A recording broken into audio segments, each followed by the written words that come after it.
কৰিব আমি তেখেতকো এখন গান জনাইছোঁ ধন্যবাদ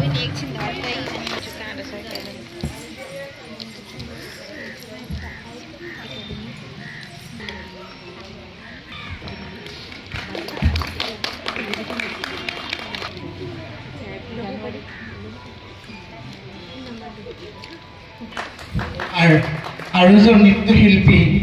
আমাৰ মাজত আহি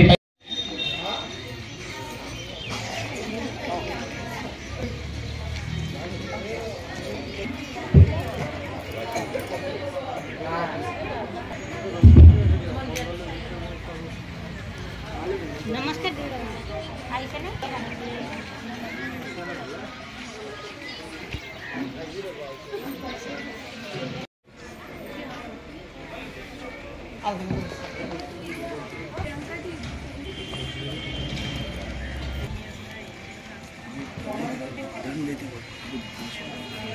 मुझे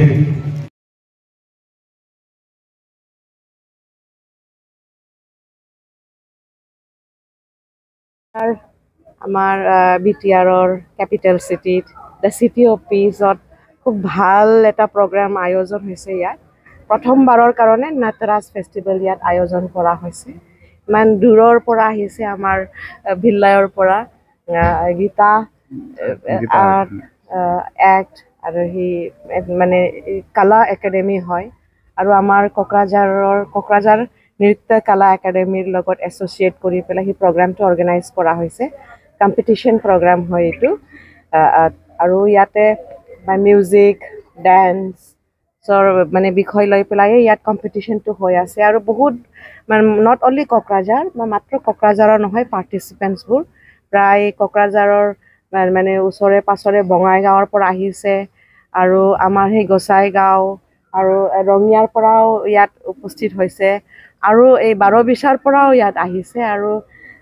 আমাৰ যিমানবোৰ এইটো ধুনীয়া এটা প্লেটফৰ্ম হয় এই যাতে আমাৰ সৰু সৰু ল'ৰা ছোৱালী বা টেলেণ্টেড ল'ৰা ছোৱালী যোনে যোনে মিউজিক আৰ্টছত খুব ইণ্টাৰেষ্টেড হয় বা প্ৰতিভা আছে তেখেতে নিজৰ টেলেণ্টটো দেখাব পাৰিব ইয়াত এই কম্পিটিশ্যনত অংশগ্ৰহণ কৰি পেলাই আৰু এটা মটিভেশ্যন হয় আৰু খুব ভাল লাগিছে আৰু সঁচাকৈ মই ধন্যবাদ জনাবলৈ বিচাৰিছোঁ এই নটৰাজ ফেষ্টিভেলটো কোকৰাঝাৰত আয়োজন কৰাৰ কাৰণে আৰু অভিনন্দন জনাব বিচাৰিছোঁ মই ইয়াতে লগত মানে ভিলাইছে আমাৰা ভাই বাবুল বিশ্বাস আৰু প্ৰলয় দত্তক ইমান ধুনীয়া সেই প্ৰগ্ৰামটো অৰ্গেনাইজ কৰাৰ কাৰণে ধন্যবাদ আমাৰ মিডিয়া দাদাসকলক ধন্যবাদ জ্ঞাপন কৰিছোঁ আজি ইয়াত অহাৰ কাৰণে আপোনালোকে আজি কোকৰাঝাৰৰ পোনপ্ৰথমৰ বিটিআৰত যিটো আমি শান্তিৰ এটা নগৰ বুলি আমি মানে ভাবোঁ তাতে আমাৰ ইয়াত এটা বিটিআৰৰ ইয়াত আমাৰ কোকৰাঝাৰ নৃত্যকলা একাডেমীত আৰু গীতাশ্ৰী 13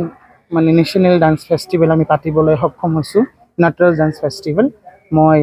প্ৰলয় কুমাৰ দত্ত আমাৰ লগত ভিলাইৰ পৰা আহিছে বাবুল দাদা তেখেতৰ গীতাশ্ৰী উৎসৱটো আমি ইয়াত পাতিব সক্ষম হৈছোঁ ইয়াত বহুত পাৰ্টিচিপেণ্ট আহিছে আপটোত ৱেষ্ট বেংগলৰ পৰা ৰঙিয়াৰ পৰা বৰপেটা নলবাৰী টিহু পাঠশালা বঙাইগাঁও বহুত জাগাৰ পৰা দুদিনীয়া অনুষ্ঠান হ'ব আজি আৰু কালি আৰু দুদিনীয়া অনুষ্ঠান প্ৰায় 280 পাৰ্টিচিপেণ্ট আমাৰ মাজত অলৰেডি আহি পাল তো বহুত ভাল লাগিছে আজি আমি মোৰ এটাই লক্ষ্য আমাৰ নৃত্যকলা একাডেমীত ইয়াত সৰু সৰু ল'ৰা ছোৱালীগুলো এটা ভাল মঞ্চ পায় তেখেতে টেলেণ্টবিলাক চকেজ ওলাই ভাল দূৰলৈ যাব পাৰে সেইটোৰ কামনা কৰি মই এই ফেষ্টিভেলটো আগবঢ়িছোঁ আৰু বহুত কাম কৰি আছোঁ বিটিআৰত সেইখিনিৰ কাৰণে আপোনালোকক বহুত ধন্যবাদ অভিভাৱকসকল ধন্যবাদ জ্ঞাপন কৰিছোঁ এই সকলো ল'ৰা ছোৱালী পাৰ্টিচিপেণ্ট কৰিব লৈ আহিছে থেংক ইউ 13th गीतांश उत्सव ये ऑल ओवर इंडिया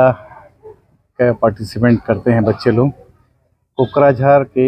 हमारे एसोसिएट पार्टनर नृत्य कला एकेडमी जिसके प्रोप्राइटर प्रलय दत्ता जी हैं उनके साथ हमने एसोसिएट करके ये गीतांश उत्सव का आयोजन कोकराझार में किया है। ये आयोजन 2 दिन का है। इसमें सभी अलग अलग विधाओं के डांस से लेकर के सिंगिंग से लेकर के इंस्ट्रूमेंटल से लेकर के सारे लोगों का अलग अलग एज कैटेगरी का ये कंपटीशन है। अभी भी डायरेक्ट अगर कोई चाहता है तो पार्टिसिपेट कर सकता है। कल भी है यहाँ पे सुबह 10 बजे से स्टार्ट हो जाएगा। मैं बहुत अच्छा फील कर रहा हूँ कोकराझार में आकर के आसाम के सारे लोगों के साथ। मैं धन्यवाद देता हूँ पूरे मीडिया वालों को और थैंक्स कहता हूँ प्रलय को जिसने इतना बड़ा इनिशिएटिव लिया और इस प्रोग्राम को सक्सेस बनाने के लिए पूरा दौड़ भाग किया। थैंक यू ঠিক আছে